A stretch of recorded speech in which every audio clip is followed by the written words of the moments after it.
en el marco también, la previa de este nuevo aniversario del inicio de la dictadura cívico-militar, empresarial y todo lo que eso significó, en la previa de la marcha y en el marco de las medidas que está tomando el gobierno de Javier Milei, educación, historia, memoria, un poco en ese eje. Y para sumar está en línea Pablo Bain, docente, investigador de nuestra Facultad de Humanidades y Ciencias Sociales, que está jubilado ahora, pero creo que sigue, nos va a contar en alguno de los posgrados, no sé si sigue, en ¿no? área de investigación y de docencia de posgrados. Para seguir charlando un poquito de estos temas, Pablo, muy buenas tardes, ¿cómo estás? Miguel Riquelme y Alicia Rivas, te saludamos. Hola Alicia, hola Miguel, un gusto comunicarme con ustedes. Bueno, comencemos hablando de, imagino que habrá seguido muy de cerca la campaña política de Milei y lo que declaró, incluso antes de ser candidato, cuando hablaba de la educación en la Argentina, en entrevistas que le hicieron en Chile, en otros lugares, se hablaba del sistema de vouchers y decía copiar o querer copiar el modelo chileno. ¿Qué hay de eso y en los anuncios de estos últimos días, donde aparece una especie de voucher destinado a cierto sector social y a las escuelas privadas? ¿Cómo ves eso?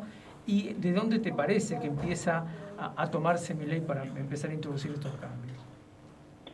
Bueno, yo creo que podemos empezar por lo reciente, por lo anunciado por el gobierno hace un par de días, que se implementaría un sistema de vouchers destinado a las familias que tienen niños en las escuelas privadas, bajo ciertas condiciones que después podemos comentar. En realidad, a mí me parece que esta este primer intento tendría como dos objetivos. Uno a corto plazo, que puede ser en cierto sentido suavizar el impacto del ajuste brutal para una pequeña proporción de la clase media, aunque me parece que más que nada se trata de un financiamiento adicional a las escuelas de educación privada que están perdiendo alumnos, concretamente. Es un hecho. Creo que eso lo vemos todos los días.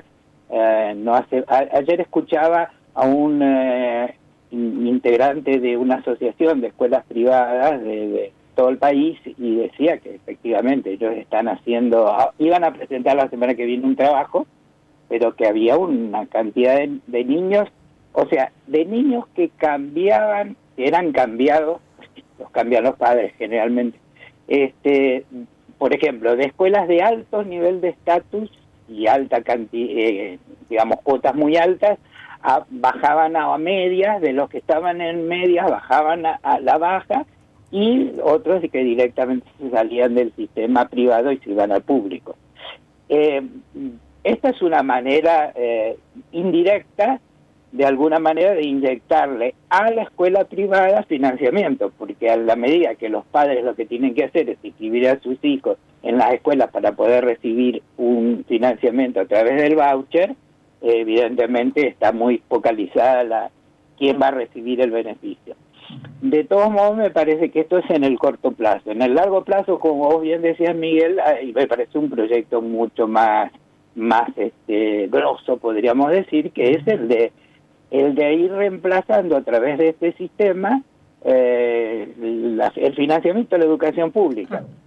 Porque además, y volviendo a lo coyuntural en este momento, yo leía en un medio que decían que lo que va a demandar, lo que demandaría, porque esto está calculado en una cantidad aproximada de alumnos, de escuelas y tipos de cuotas, podría llegar a demandar aproximadamente 54.300 millones de pesos por mes al Estado argentino.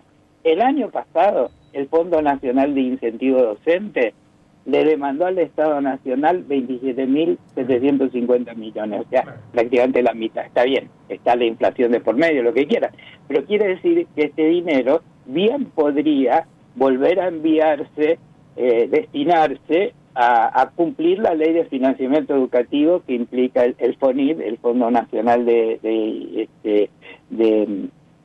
Incentivo Docente, y también ese dinero que las provincias recibían del Estado Nacional para poder llegar a un nivel de remuneración de sus docentes acorde a un acuerdo que se trabajaba a nivel del Consejo Federal de Educación y que era una suerte de paritaria nacional. Después, sí, si les interesa, podemos hablar un poquito de eso.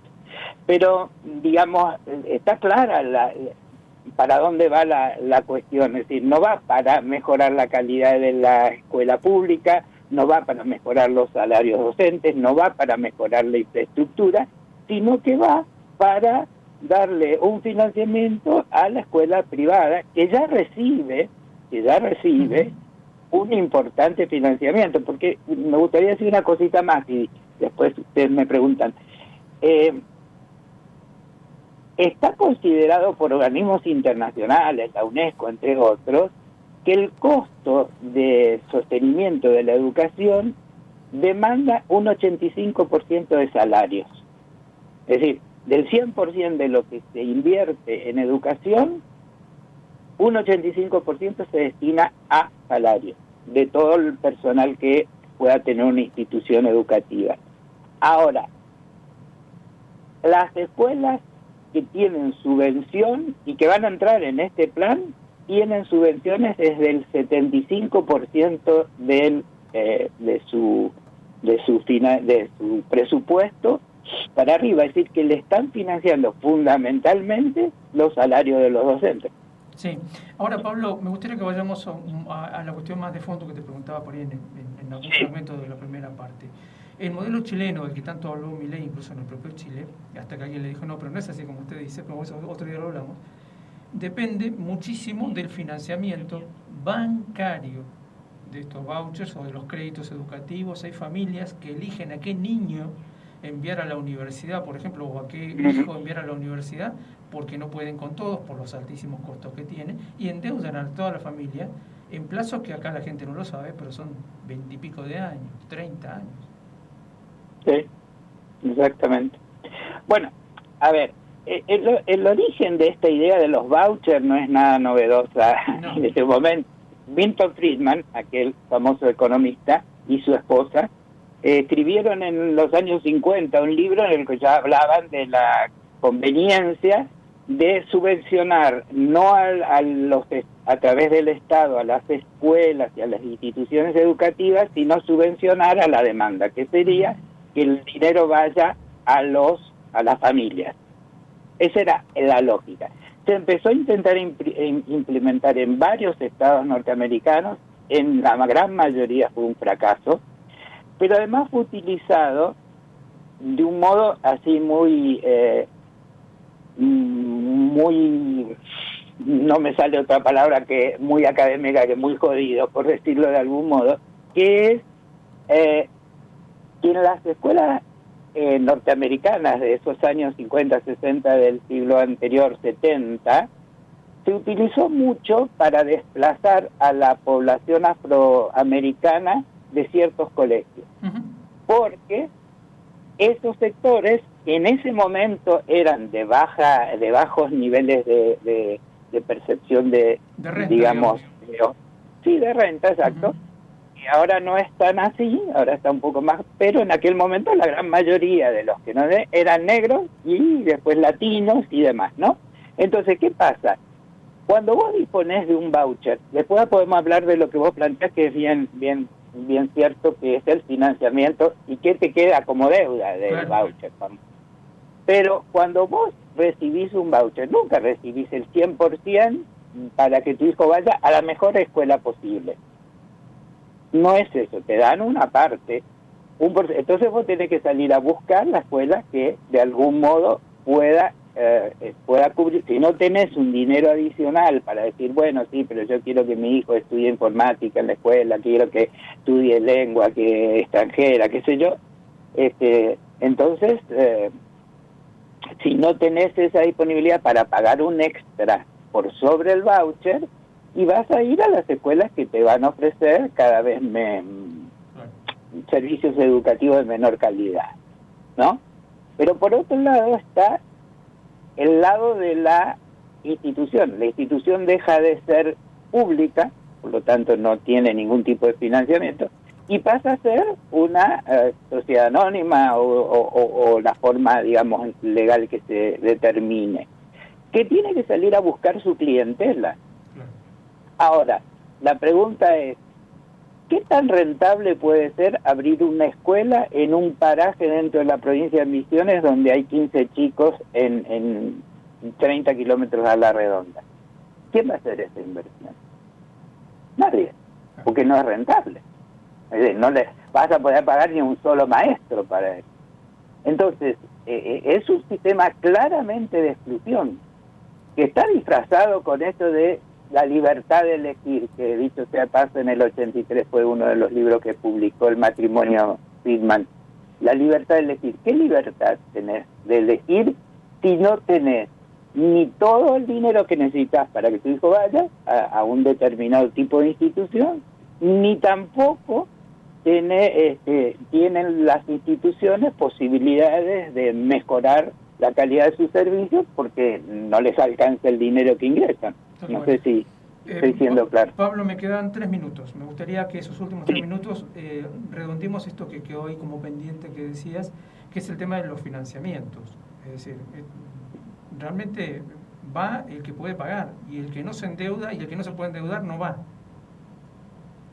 Y sí, bueno, no en su totalidad el sistema funciona con créditos, no en todos los países, porque incluso se menciona mucho a Suecia. Suecia es un sistema que tiene una característica un poco diferente, etcétera, y tampoco fue un gran triunfo en términos de inclusión. Lo mismo que Chile. Chile fue un fracaso absoluto. Pero, claro, si a vos te dan un voucher, vamos a decir, si una cuota de una escuela rango medio es 50.000 pesos hoy, y el Estado te da 20 o 25, y vos no encontrás una escuela por 25, o te parece que esa escuela presta un servicio insuficiente, ¿qué haces? Y buscas algún tipo de financiamiento adicional. Y ahí es donde aparecen estas modalidades de crédito educativo, que tienen distintas características. A veces el crédito se paga al terminar los estudios de la gente, pero en definitiva quedas enganchado con un banco al cual debes dinero. Entonces, cuando vos haces tu plan de gastos familiares y tenés 4 hijos y no te alcanza por ningún lado y tomás crédito, quedás endeudado de por vida, absolutamente de por vida. O sea que la educación de tu hijo depende de tu capacidad, digamos, de ingreso. Así que bueno, es un tema que da para mucho, seguro, da para mucho. Seguro. Y en ese sentido, no es una panacea, es una panacea. Incluso después les voy a mandar un artículo que fue, creo que un trabajo de tesis final de un autor uruguayo, donde dice, en forma de preguntárselo, ¿el voucher educativo es una panacea? Y bueno, él piensa que no, pero hay todo un raconto histórico interesante para mirar, qué sé yo. Así que bueno, te vamos a volver a convocar por este tema, porque la verdad es que más allá de que es muy dura la situación, que la realidad que se cierne sobre mucha gente es tremenda también, me parece que es apasionante estudiar esto, porque está claro que es un debate que no nos toca solamente a los argentinos, sino que se está dando en muchos otros lugares. Hay un avance de las derechas y de los ultraliberalismos muy fuerte en muchos lugares, y este debate se va a dar, o se dio, o se estará dando en otros sitios. Sí, y una cosita puntual. Esto que empieza siendo una cuestión aparentemente destinada a la escuela, bueno, este proyecto puntual del gobierno es así, jardín, o sea, hay nivel inicial, primario y secundario, no va a demorar mucho en extenderse a la educación superior. Claro. Entonces va a pasar, como pasa en muchos países, Chile, como vos mencionabas, uno de ellos, donde, bueno, ahora se ha modificado la lucha de los estudiantes por la educación superior gratuita, porque también tenían que caer en el crédito educativo. O sea, y esto en muchos lugares ocurre, y en el sistema universitario hay mucha historia en el mundo. O sea, que quieran implementar un sistema como hay en muchos lugares, yo creo que a veces los argentinos no somos conscientes de que tenemos una piedra preciosa que es la educación pública y la universidad pública y la universidad no arancelada, que no es común en el mundo, no son muchos los países que la tienen. Así que bueno, ese es todo otro tema que está vinculado con esto, con el financiamiento de la educación. Seguro. Pablo, muchas gracias. Bueno, Miguel, que tenga un buen fin de semana y seguramente nos encontraremos en la plaza como todos los 24. Dale. Un abrazo, chao, Pablo. Chao, Pablo Olain charlando con nosotros, el doctor Pablo Olain, docente de la Facultad de Humanidades y Ciencias Sociales, y el tema educativo ha sido un tema de su vida en materia de investigación. 17:52.